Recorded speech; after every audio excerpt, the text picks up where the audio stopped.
sommes avec l'avocat Maître Mohamed Abou Kamara. Il est un des avocats du capitaine Marcel Guilavogui. Maître, bonjour. Bonjour. Aujourd'hui, on a suivi notre témoignage, donc le professeur qui est passé encore pour aussi faire sa déposition. Quelle est votre lecture par rapport à tout ce qu'il a dit? Bon, le passage de Dr Namori, médecin-chef du service de gynécologie, c'est une pièce maîtresse, un élément important de ce dossier, parce que pour qui connaît Dr Namori, tout ce que l'on dit autour des cas de viol, c'est la voie la mieux indiquée pour qu'on puisse parler de viol. Et lorsque une telle personne comparaît, nous ne faisons que nous réjouir de son passage. Marcel Guilavogui n'est pas poursuivi pour des cas de viol. Mais il y a qu'un de mes clients, Mohamed Lukita, lui, c'est le viol qu'on lui reproche. Et lorsque ce monsieur comparait, je me suis donné la peine de lui demander quels sont les rapports qu'il a eu à établir. Éventuellement, même si publiquement cela ne saurait être dit, mais qu'on puisse nous donner des noms des victimes.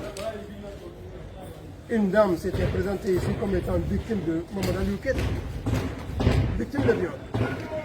Lorsqu'on ne voit pas le nom de celle-ci dans le rapport de Dr Namori, cela ne peut que nous faire réjouir. Et lorsque ce monsieur me présente un rapport ne permettant pas de bien responsabiliser, engager la responsabilité de mes clients, je ne peux que tirer profit de ce passage. Donc, dans l'ensemble, le passage de Dr Namori, médecin-chef de service de gynécologie, donc, c'est là où l'essentiel des victimes, l'essentiel des événements du 28 septembre, des cas d'assassinat, de viol, l'essentiel, c'est à ce niveau qu'on peut avoir l'essentiel des faits, c'est au niveau de l'hôpital Niaspil et précisément au service gynéco. En tout cas, on a suivi même le passage des autres témoins qui sont passés les semaines précédentes. On a suivi beaucoup quand même, on citait votre client, capitaine Marcel, qui était même, qui faisait partie parmi les militaires qui torturaient les gens donc, au camp Alfaya Diallo. Il a cité beaucoup d'autres choses. Donc, pour vous, est-ce que votre client n'est pas du tout accablé pour le moment? Mon client plutôt a été blanchi par ce témoin. Parce qu'il dit n'avoir pu voir, il dit qu'il était à Kalea. C'est un des éléments de Kalea. Ce sont des éléments de Kalea qui sont transportés à Conakry, qui ont subi des formations.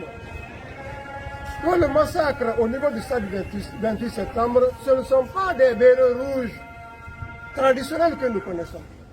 Ce n'est pas l'armée régulière que nous connaissons qui ont commis ces exactions. Mais c'est plutôt des hommes armés, appelés bérets rouges, qui ont commis ces infractions. Donc pensez-vous que le témoin lui-même il est impliqué? Le témoin n'était pas. Je n'ai pas dit que le témoin était impliqué, mais il en savait beaucoup. Il en savait beaucoup. Donc cela veut dire ce qu'il a dit encore sur Marcel Guilavogui est une vérité? Bon, ce qu'il a dit sur Marcel Guilavogui, c'est plutôt le côté torture. Mais aucune preuve par rapport à ça. C'est lui la victime, c'est encore lui le témoin. Mais est-ce que maître, un témoin a besoin donc de présenter une preuve devant le tribunal? Mais ce dont il est victime, peut-il être témoin? Il n'a pas dit autre chose que ça.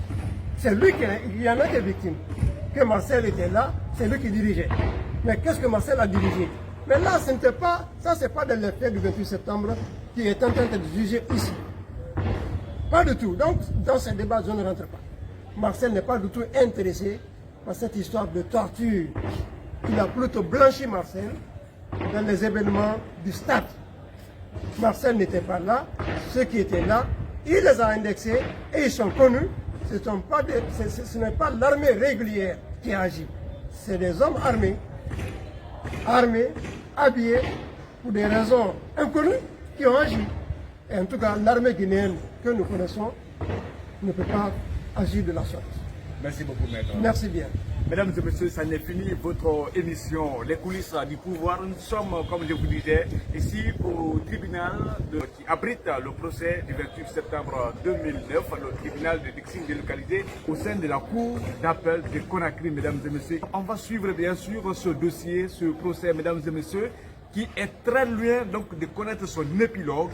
En tout cas, on verra qui sera coupable dans cette affaire, qui va sortir victorieux à l'issue de ce procès ici à Conakry.